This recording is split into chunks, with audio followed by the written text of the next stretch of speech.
আপনি কি সাইয়ারা মুভিটা দেখেছেন? দেখে মানসিকভাবে ক্লান্ত, কেঁদে ভাসাচ্ছেন, জীবনের কোনো অর্থ নেই, এক্সিস্টেন্সিয়ালিজমের মধ্যে ঢুকে গেছেন।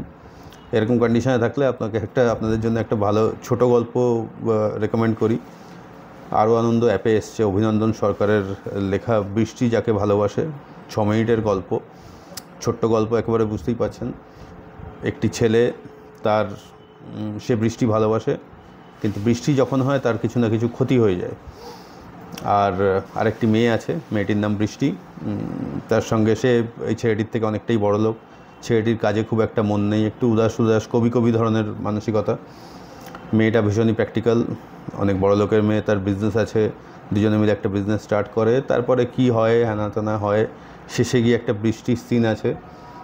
সেখানটাতে গিয়ে বৃষ্টি হলেই ছেলেটির জীবনে কোনো একটা ক্ষতি হয়ে যায় আর কি।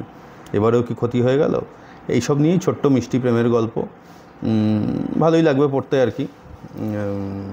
ছোটো করে একটু ভালো লাগার অনুভূতি দিয়ে যাবে। এবং যেরকম প্রেম হয়, পুরোটাই মধুর প্রেম হয় না, পুরোটাই একদম রাস্তার মধ্যে ফুলের পাপড়ি বেছানো থাকে না, কাটাও থাকে, ফুল কাটা ইত্যাদি সব কিছু নিয়েই। লাস্টে কী হয় সেটা তো অবশ্যই বলবো না। যদি মানসিকভাবে অবসাদে থাকেন তাহলে আরও আনন্দ অ্যাপে গিয়ে এই গল্পটা পড়ে নিতে পারেন। প্রেমের অনুভূতিটা কিন্তু দিয়ে যাবে আপনাকে।